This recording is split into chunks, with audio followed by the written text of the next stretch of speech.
Procrastination feels irrational because the person usually knows exactly what needs to be done. The assignment is due. The email must be sent. The room needs cleaning. The tax form cannot disappear by itself. And yet the hand still reaches for the phone. The browser opens another tab, and the task gets pushed into some imaginary later version of the day. The problem is rarely a lack of information. Most procrastination is a fight between what the future needs and what the present brain wants to avoid. At its core, procrastination is not simply laziness. Laziness means not wanting to act at all. Procrastination is different because the person often cares. They may care so much that the task feels emotionally loaded. Starting the task could bring boredom, confusion, judgment, failure, or the painful reminder that the work is harder than expected. So the brain chooses temporary relief. Avoiding the task reduces discomfort now, even if it creates more stress later. Think of someone who has to prepare a presentation for Monday. They understand the deadline. They even want to do well. But when they open the slides, they feel a sudden mix of pressure and uncertainty. What if the ideas are weak? What if the boss notices mistakes? What if the first slide looks amateur? 5 minutes later, they are reorganizing their desktop files or watching a quick video. That distraction is not random. It gives the brain a quick escape from the uncomfortable feeling of beginning. The beginning is often the hardest part because of task initiation. A task that is vague feels larger than it really is. Write the report. Sounds like a mountain. Open the document and write 3 rough headings. Sounds like a step. Procrastination grows when the brain cannot see the first move clearly. The person is not only avoiding work, they're avoiding the fog around the work. Dopamine also plays a role, but not in the shallow way people often describe it. The brain naturally leans toward activities that offer fast reward, visible progress, or immediate novelty. Checking messages gives quick feedback. Scrolling gives endless new images.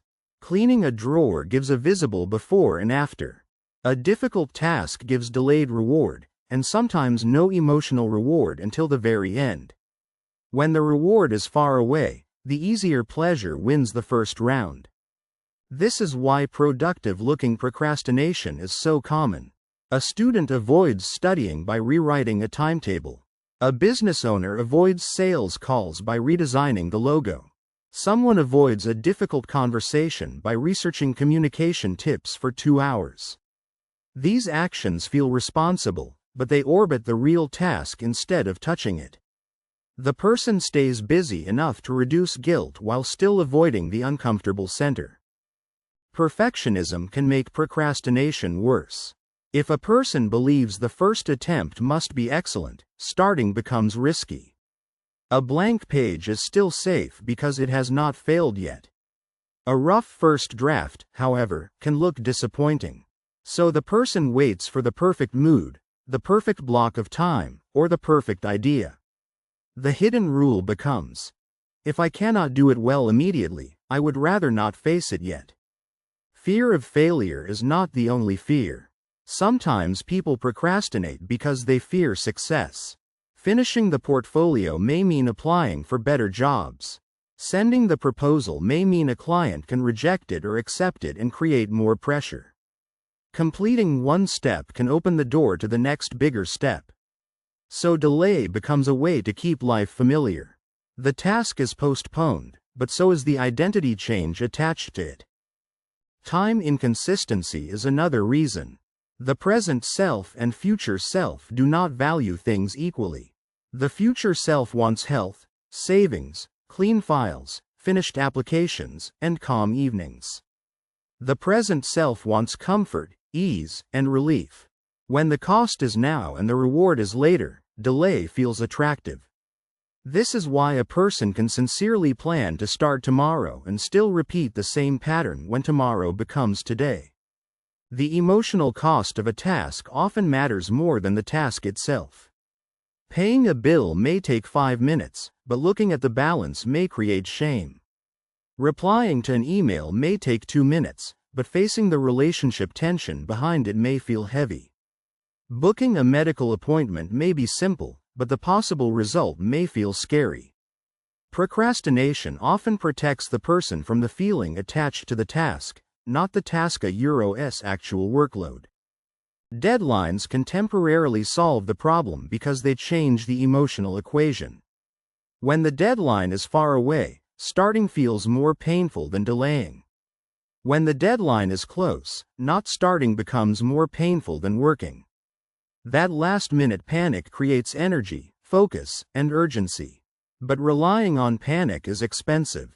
The work may get finished, but the person pays with stress, sleep loss, rushed decisions, and lower quality. A practical fix is to reduce friction at the starting point. Instead of demanding a full workout, put on the shoes. Instead of writing the article, open the file and write one bad sentence. Instead of cleaning the whole kitchen, clear only the sink. Tiny starts work because they lower the emotional wall. Once the brain is in motion, continuing is often easier than starting. Another useful method is making the task more concrete. €o work on finances €1 is too vague. €o list every subscription payment from last month €1 is clear. €o improve my career €1 is too large. €1 update the first 3 lines of my resume €1 is clear. The brain avoids fog. Clear next actions reduce the amount of mental negotiation required before starting. Environment design also matters. A person who tries to write with 10 open tabs, phone alerts, and a cluttered desk is asking the brain to fight too many battles at once. The better move is to make distraction slightly harder and the task slightly easier. Put the phone across the room. Open only the working document. Keep the needed files ready. Good discipline often looks like fewer decisions. Rewards can help if they are attached to progress, not avoidance. For example, €oe will watch a show after I finish the first section €1 works better than €oe will relax before I begin. €1 the first version turns the reward into a finish line. The second version often becomes the whole evening. The brain learns from what gets rewarded, so it helps to reward starting and completing small blocks. Self-talk matters too. When someone says, €oe am lazy, €1 the label becomes part of identity. A more accurate sentence is, €oe am avoiding the discomfort of starting. €1 that version is less dramatic and more useful. It points to the actual problem.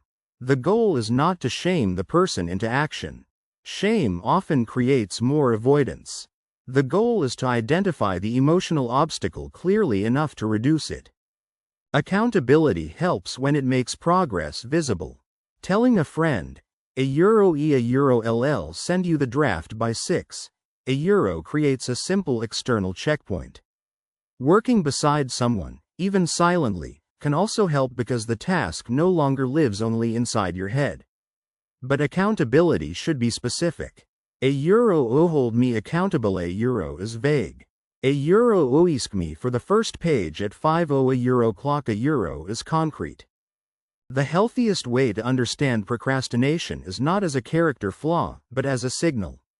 It tells you that a task feels unclear, unrewarding, emotionally threatening, too large, or too far from its payoff. Once you know which signal is active, the solution becomes more precise. A vague task needs a next action. A scary task needs emotional honesty. A boring task needs structure. A huge task needs a smaller doorway. So the next time you delay something important, do not stop at, am I like this? Ask a better question. What feeling am I avoiding, and what is the smallest honest action I can take? That question moves the problem from identity to design. It turns procrastination from a mystery into a pattern that can be adjusted.